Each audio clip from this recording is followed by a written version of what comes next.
I did a full takeout on this police report. How did you miss this? Do you not read all of my material? Do you not have an RSS feed for me? I read almost everything. This is like my masterpiece. This was my piece de resistance. It's like improv prompts from hell.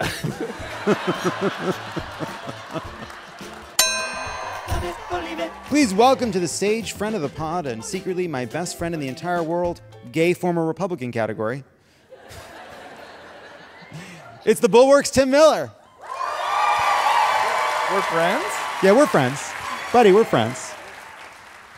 I'm so honored. Do you remember when you were a baby gay? You were a baby gay, and I think you had just come out of the closet, and we passed each other, and you with Tyler, who was then, I think, just a new beau in your life. You were going like 95 pounds. And you were going up the escalator to West Elm, and I was going down the escalator. I don't remember this moment. It meant a lot to me. Really? I have some other memories, but, you know, Let's it's keep your it moving. show. Let's keep it moving. Tim, you're somebody that has spent the last decade or so trying to make sense of a morally bankrupt Republican Party that you once considered your home. Multiple stories over the weekend made clear that while, of course, there were political considerations, Mike Johnson seems to have been genuinely persuaded that funding Ukraine's fight against Russia was necessary. Your little neocon heart must have been singing a song of love. Fluttering. Just fluttering. What's your take on what happened? Praise Jesus. Okay. You know, I'm just ready to maybe convert. I got to tell you, I've been loving Mike Johnson so much this weekend that I'm thinking about getting in one of those deals he's got with his son where we like share our porn with each other. I'm just like, I'm down with Mike Johnson. I just don't know how you get in on that. Probably not a three-way, but maybe just me and Mike. Right, yeah, I don't think it's the kind of thing where there's a group chat. I mean, it starts from accountability to enabler, it's a fine line when you are sharing each other's porn histories. Yeah. It's interesting to think so maybe about. I shouldn't do that. But look, I do think that he had a genuine change of heart. That's nice. It's nice when people that have, do bad things, do good things sometimes. That's good. Yes. That's the opposite of how things have been going lately. No, so of it's course. a pleasant surprise. Good on you, Mike Johnson. I didn't expect to be on stage in Austin praising Mike Johnson today, but... Well, it is interesting. Hell yeah. It's very clear also, his motivation in politics, I mean, he worked for a art museum. I mean, he was motivated by social conservatism around... like evangelical issues, which are about abortion and social policy and all the kind of... Not great on gays. Not great on gays. And we both know that, obviously, Mike Johnson, not great on gays. But clearly, on foreign policy, he was someone... That was not the motivating reason he was running for office. And so he gets into this position of authority, and then all of a sudden, he's sitting in the Oval Office. Because remember that story where Chuck Schumer's like, that was the most intense meeting I've ever been in. Clearly, Mike Johnson, his backbencher, sitting at this meeting with Biden and Kamala and Mitch McConnell and Chuck Schumer and Hakeem Jeffries, and he's sitting there, and all these briefers come in and open up the fucking maps, and it's like, this is where Putin will go, and this is what will happen to Poland. It fucked him up. Yeah, it was what all the idiots told us Trump was going to do. Grow in office. That's nice, serious problems are happening, people are dying, and he's like, yeah, I guess I should take this seriously. And he said, it shows you he's maybe misjudged some of his fellow colleagues, but he was like, before the vote, I want anyone that's going to vote no to go into the skiff and learn about all the terrible things that have happened to the Ukrainian babies, like fucking Chip Roy gives a fuck about the Ukrainian babies, and he's going to I go in the skiff. But no, I do think that happened. I think he also genuinely met with Ukrainian Christians and they lobbied him, and I think they preyed on the guy's conscience. He has a conscience. He's got other problems, but he has a conscience, which makes him a category difference from the nominee for president of the party. And several others. And speaking of the people with a category difference, Marjorie Taylor Greene keeps submitting bills saying congressmen and women should be conscripted, and she said that she wants Israel's laser beams. It didn't get very far this time. No. There's been a few kind of Republicans on the House side basically saying, we're done. We're no longer dealing with these people. Is this a unique and overdetermined circumstance? Mike Johnson has this actual call to responsibility. It has to happen now. There are these other bills that also had to go. Or is this a genuine shift where as long as the majority is 2 votes and there are 7 people who vote no on everything, you might as well ignore them? Has this changed something or no? I don't think it's changed anything fundamentally that the party, I mean, look, half of the party voted against the Ukraine aid, which is a crazy shift from 10 years ago, for example. So, and it's moving the wrong direction. You know, you have the Mike Gallaghers, like these pussies that are like quitting because they don't want to deal with Marjorie Taylor Greene. Like the types of people that used to be in the party that would support this stuff are leaving, and they're being replaced by MAGA crazies. So I don't think like it's changing the trajectory of the party. I think that, you know, over time we saw this. We've been down this road before. You know, there were some people who had some courage on January 9th and 10th and 11th. Yeah, of 2021. It didn't last till Valentine's Day. You know? Yeah, it was not the time-release capsule version of courage. It was.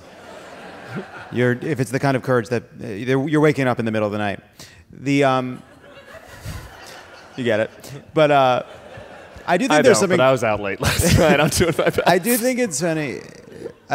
Yes, Tim is. You're hungover right now. Extremely.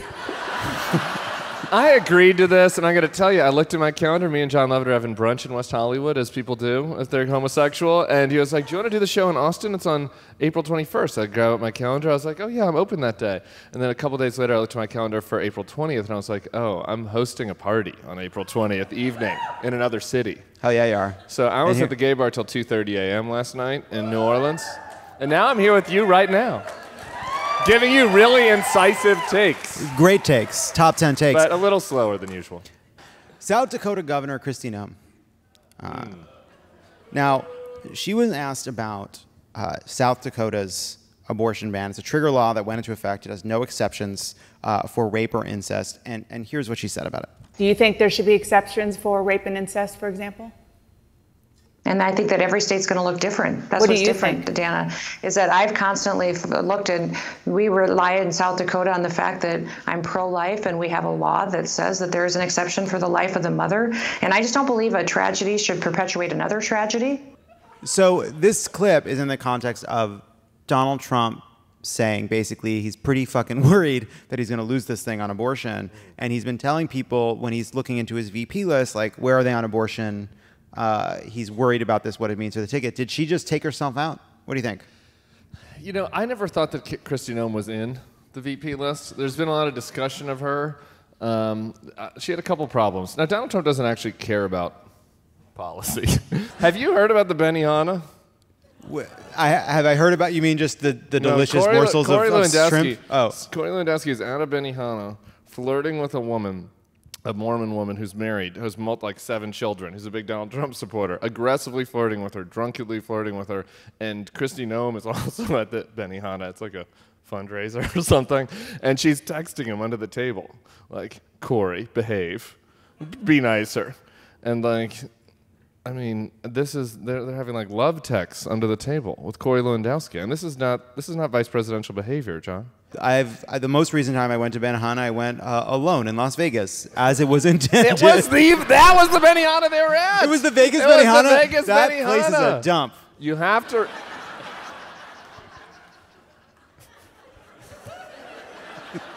Now, is this your own personal reporting, or was this written down somewhere? Yes, it was my reporting. I wrote about this, but it was a police report. There is a police report. You can Google this. Google Corey Lewandowski Benihana police report. Go to thebulwark.com. I did a full takeout on this police report. How did you miss this? Do you not read all of my material? Do you have an RSS feed for me? I read almost everything. This is like my masterpiece. This was my piece de resistance. It's like improv prompts from hell. All right, let's talk about the trial. Trump is falling asleep. He's violating his gag order. Opening statements and witness testimony begin this week. First of all, what's your impression of the spectacle so far?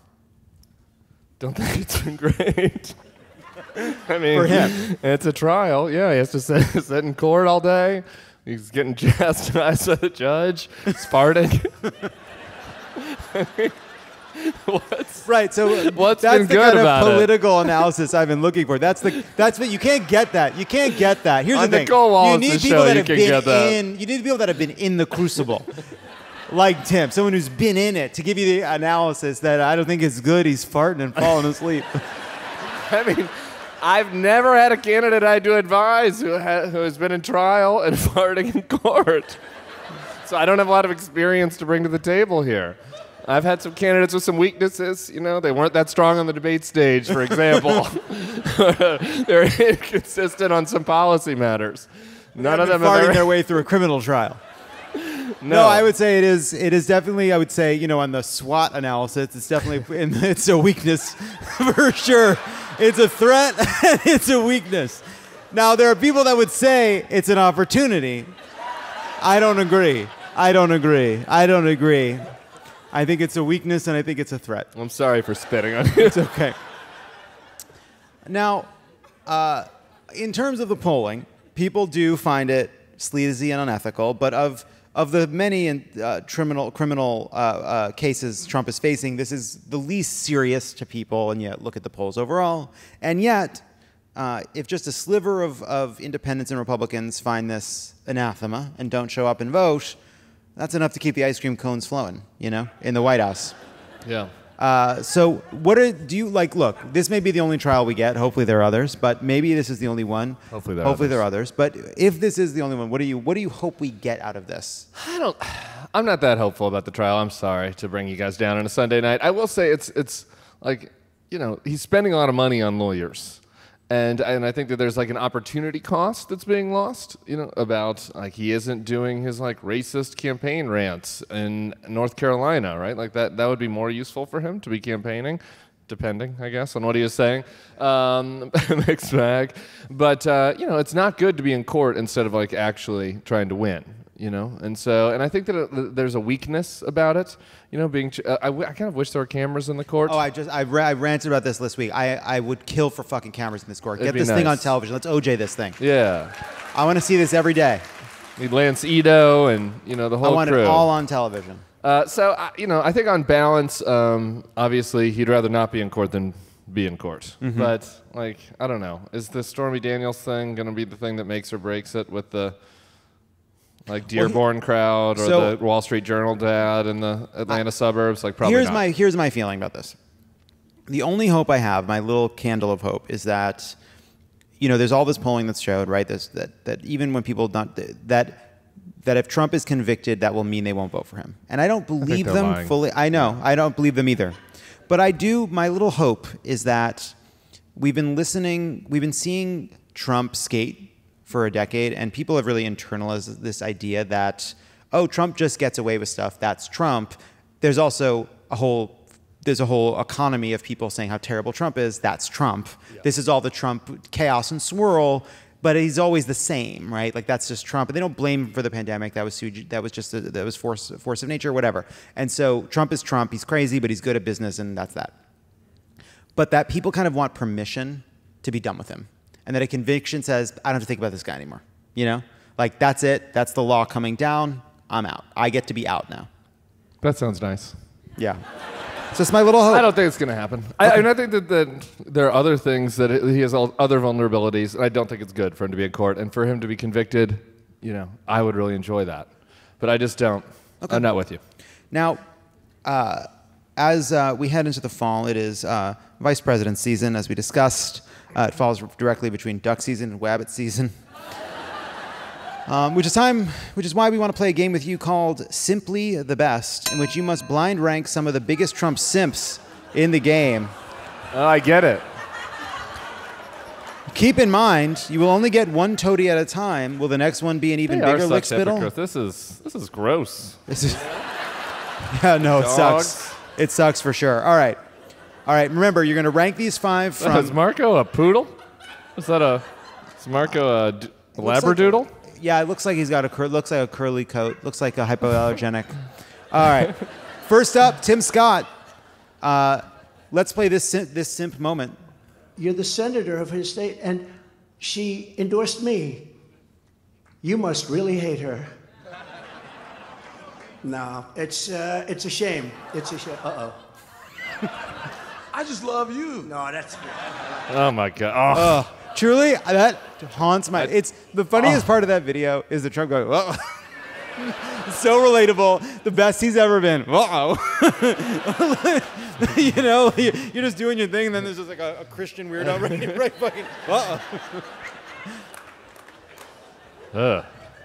So how does this game work? What am I you're supposed to do? ranking him from with 1 being the number 1 simp. You're going to have 5 people to rank. Your blind ranking. Where do you put him on a scale of 1 to 5? Boy, I think he's right in the middle of the bell curve. Number 3. I mean, boy, that's really gross. My tummy hurts, but I'm expecting there to be worse. So I'm going to put him right in the middle at number 3. Number 3. Next up, Sarah Huckabee Sanders. When traveling with then President Trump to a summit, Sanders wrote in a not memoir, helping my nausea.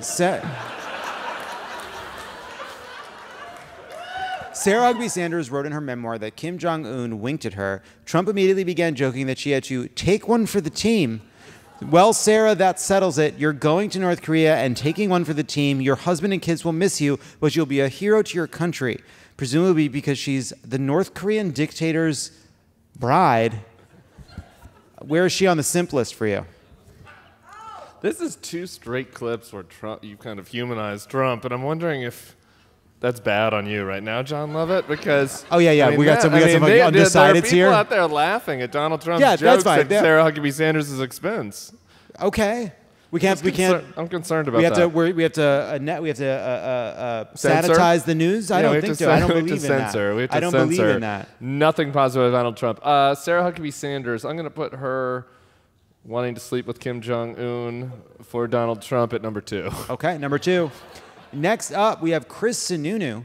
The governor of New Hampshire said this about supporting Trump. So just to sum up, you would support him for president even if he's convicted in classified documents. You support him for president even though you believe he contributed to an insurrection. You support him for president even though you believe he's lying about the last election. You'd support him for president even if he's convicted in the Manhattan case. I just want to say the answer to that is yes, correct? Yeah, me and 51% of America. Governor, thanks for your time this morning. That smug grin just fucking drives me insane. Yeah, but what I like about that moment is he's actually mad. It's a tight kind of like little mad, a little mad. I think so. Yeah, I think that got under his skin. Yeah, I'm ranking him 4th, but just personally, I find him to be the worst because he knows better than these other people. But that's not as bad as Kim Jong-un's sex, I think, objectively. Yeah. So I'm going to have to put it 4th because, these rankings need to have integrity. And I appreciate the spirit of integrity. But personally, not for me. Yeah. Next up, Marco Rubio. 1. Now. Okay. Don't you think that it would be amazing if Trump told Marco Rubio, I will make you VP, but you have to move out of Florida first. He resigns his Senate seat, picks up residence in Texas, and then Trump's like, eat shit. It would be the ultimate. It would be the right end to him. I really want that to happen. I've been thinking about that as well. I'm just like laying in bed at night, and that's what I'm kind of imagining, is that Marco Rubio has to move and resign from the Senate and then not get picked. The other thing, have we talked about the Marco Rubio ears Pinocchio theory? Oh, that the more he lies, the bigger his ears get? The bigger his ears get? I feel like that's happening. I mean, it's unbelievable, the amount of growth of the ears since 2016.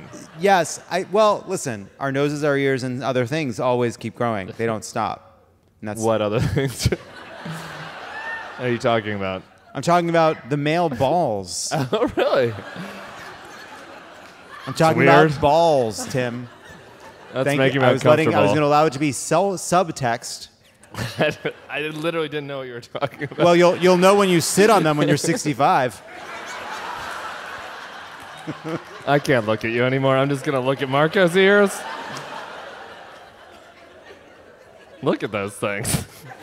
All right, so he's number 1. Next up, Ted Cruz. There wasn't a clip? We don't need a clip of Rubio. Ted Cruz, which you basically have forced you've forced yourself to make him the least simpy of them all. I was in the Cruz crew in 2016, and by the way, you would have gotten Ted Cruz, and you guys would have liked it in 2016. Okay, we would have been much better off with Ted Cruz than Donald Trump. You think because Hillary would have won?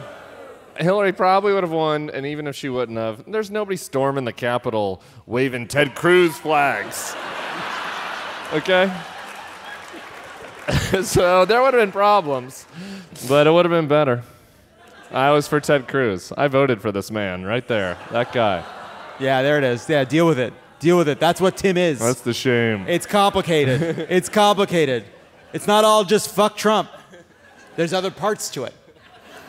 Just for fun, just for our last simp, let's see the clip of Ted Cruz saying how funny it was that he called his wife ugly. In 2016, we had a primary where Donald Trump and I beat the living crap out of each other. I'll tell you, Heidi laughed when he said that. My father laughed. By the way, my dad didn't just kill Kennedy. He's got Jimmy Hoffa buried in the backyard. It was idiotic. Very, sorry I got blood on my shirt from where you punched me, Mr. Trump. That is not a cult leader energy. No, right there. no. We wouldn't have to worry about it. Yeah, nobody's trying to hang it. He should have been 4, probably. Should have been 4, That's the problem with the blind ranking. That's the beauty of it. That's the beauty of it. So in number 5, we have Ted Cruz. Number 4, it was Sununu. Number 3, Tim Scott. Number 2, Sarah Huckabee Sanders. And the number 1 simp of them all, the one, the only. Little you know Marco. him, you love him. Marco Rubio. Was that a question? Tim Miller, everybody. He'll be here.